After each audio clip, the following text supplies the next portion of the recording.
Today program is sum of odd or even numbers in a given range. మనము ఒక number ఇస్తాము, అంటే 10 లోపల ఉన్న ఈవెన్ నెంబర్స్ అన్నీ యాడ్ చేయాలి. అలా కాకుండా మనం రేంజ్ 11 ఇచ్చామనుకో, 11 లోపు ఉన్న ఆడ్ నెంబర్స్ అన్నీ యాడ్ చేయాలి. ఇచ్చిన నెంబర్ ఈవెన్ అయితే ఈవెన్ నెంబర్స్ని యాడ్ చేయాలి, ఇచ్చిన నెంబర్ ఆడ్ అయితే ఆడ్ నెంబర్స్ని యాడ్ చేయాలి. అట్లా మనం ఇక్కడ ఒక ప్రోగ్రామ్ రాస్తున్నాము. ఇప్పుడు క్లాస్ తీసుకున్నాము, మెయిన్ మెథడ్ తీసుకున్నాము, అండ్ ఒక వేరియబుల్ తీసుకున్నాము. ఆ వేరియబుల్లోకి మనం ఇచ్చే రేంజ్ వెళ్ళాలి. సో ఎలా తీసుకోవాలి? కీబోర్డ్ ద్వారా తీసుకోవాలి. కీబోర్డ్ ద్వారా తీసుకోవాలంటే ఏం చూస్ చేసుకోవాలి? క్లాస్కి ఆబ్జెక్ట్ క్రియేట్ చేయాలి. Scanner new scanner system.in. మనం ఈ స్కానర్స్ క్లాస్లో తీసుకుంది ఏదైనా స్ట్రింగ్ అవుతుంది. దాన్ని మనము ఇంటీజర్లోకి మార్చాలంటే నెక్స్ట్ ఇంటూ మెథడ్ యూస్ చేయాలి. ఆ మెథడ్ని ఎట్లా కాల్ చేయాలంటే, ఇది అనేది స్కానర్ క్లాస్ యొక్క మెథడ్ కాబట్టి స్కానర్స్ క్లాస్ ఆబ్జెక్ట్ని యూస్ చేసి కాల్ చేస్తాం. r.next into. సో ఇదేం చేస్తుంది? స్ట్రింగ్ని స్ట్రింగ్ని ఇంటీజర్లో మార్చి ఇది ఇప్పుడు ఎన్లో స్టోర్ అవుతుంది. ఇప్పుడు ఎన్లో మనం ఇచ్చిన వాల్యూ అనేది ఉంటుందన్నమాట. సో ఇప్పుడు n=10 ఇస్తే n అనేది కీబోర్డ్ ద్వారా మనం 10 ఇచ్చామనుకో, రన్ చేసేటప్పుడు ఇప్పుడు ఎన్లో 10 ఉంటుంది. ఇప్పుడు చెక్ చేసుకోవాలి కండిషన్.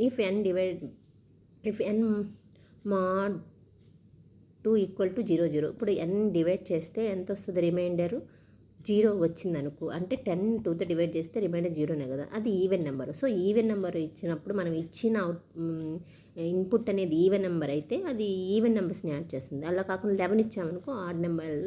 ఇప్పుడు ఈవెన్ నెంబర్కి లాజిక్ రాయాలి. For i=0, i > n, i=i++2. ఎందుకంటే i+2 అంటే ఈవెన్ నెంబర్స్ కాబట్టి, ఈవెన్ నెంబర్స్ 1 2 4 ఇలా ఏంటి స్కిప్ చేస్తున్నామంట, అంటే i=i+2 రేంజ్ అనమాట. ఈవెన్ నెంబర్కి 1 కాకుండా 2కి వెళ్ళిపోద్ది. అట్లా స్కిప్ చేస్తూ వెళ్తాం కాబట్టి i=i+2 తీసుకోవాలి. Some already 0. ఇప్పుడు i=0. ఇప్పుడు మనం ఈ ఈవెన్ నెంబర్స్ని ఎడిషన్ చేసి సమ్లోకి వెళ్ళిపోతుంది. అలా కాకుండా నువ్వు ఈవెన్ నెంబర్స్ కాకుండా ఆడ్ నెంబర్ ఇస్తే ఈ logic. For i=0, i > i++2, some system.out.println odd number. రఫ్గా చూద్దాం. ఇక్కడ మనం వేరియబుల్స్ తీసుకున్నాం కదా, స్కానర్ ద్వారా ఇన్పుట్ ఇచ్చాము. సో ఇప్పుడు nలో 10 ఉంది. ఇఫ్ n mod 2 = 0 వస్తుందా? 10ని 2తో డివైడ్ చేస్తే ఏమొస్తుంది? రిమైండర్ 0. ట్రూ అయింది కాబట్టి లూప్లోకి వెళ్ళిపోతాం. ఫర్ i=0, i ఇనిషియల్గా 0, i > అంటే i=0. చూడండి, i=0, i > 10 అంటే 0 > 10. కండిషన్ ట్రూ అయింది కాబట్టి లోపలికి వెళ్తుంది. సమ్ ఇనిషియల్గా సమ్ వాల్యూ ఎంత? 0. So i value 0. So some = 0 అవుతుంది. నెక్స్ట్ ఏంటి? i ఇంక్రిమెంట్ అవుతుంది. i=0 + 2. ఇప్పుడు i వాల్యూ ఎంత? 2 అవుతుంది, ఇంక్రిమెంట్ అవుతుంది. నెక్స్ట్ i=2, i వాల్యూ ఎంత? 2 > 10. కండిషన్ n అంటే ఏంటి? 10. =10. Condition true. మళ్ళీ లోపలికి వస్తాం. సమ్ వాల్యూ ఎంత? ఇందాక 0. ఇప్పుడు i వాల్యూ 2, సమ్ = 2 అవుతుంది. మళ్ళీ i వాల్యూ ఇంక్రిమెంట్ అవుతుంది. i=2 + 2.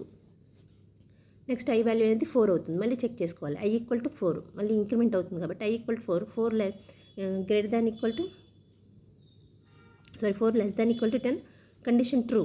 కండిషన్ ట్రూ అయిపోయింది. మళ్ళీ సమ్లో ఎంత ఉంది? ఇందాక 2 ప్లస్ i వాల్యూ ఎంత? 4. సమ్ = 6. సమ్ ఇప్పుడు 6 అయింది. మళ్ళీ i ఇంక్రిమెంట్ అవుతుంది. i=4 + 2. i వాల్యూ ఇనిషియల్గా 4 కింద +2 యాడ్ చేసి 6 వస్తుంది. ఇప్పుడు i value 6. i=6. 6 > 10. Condition true. మళ్ళీ సమ్లో ఇనిషియల్గా ఎంత ఉంది? ఇందాక 6 ప్లస్ i వాల్యూ ఎంత? 6, 12 అవుతుంది.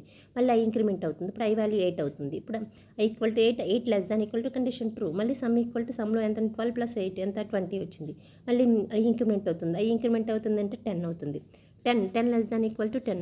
Condition true. i=10 రెండు సమానం కాబట్టి. సమ్ ఇనిషియల్గా ఎంత ఉంది? సమ్లో ఇందాక 20 ఉంది. 20 + 10 30. సో సమ్ వాల్యూ ఎంత? 30 అయింది. మళ్ళీ i ఇంక్రిమెంట్ అవుతుంది. i=12. i=12. 12 > 10. కండిషన్ ఫాల్ అయిపోతుంది. సో ఇప్పుడు సమ్లో ఏమవుతుంది? అన్ని ఈవెన్ నెంబర్స్ని యాడ్ అయ్యి సమ్లోకి వచ్చేసినాయి. So some of even numbers 10 అవుతుంది. అది ఇక్కడ ప్రింట్ చేస్తున్నాం. system.out.println some of even numbers. అలా కాకుండా ఇప్పుడు n వాల్యూ ఏం తీసుకున్నాము? 11 ఇచ్చాము.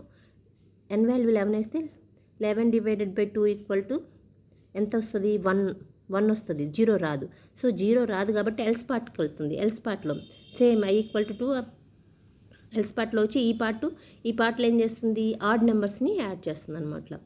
ఈ విధంగా మనము ఈవెన్ నెంబర్స్ని ఆడ్ నెంబర్స్ని గివెన్ రేంజ్లో ఇచ్చిన రేంజ్లో ఎడిషన్ చేయొచ్చు.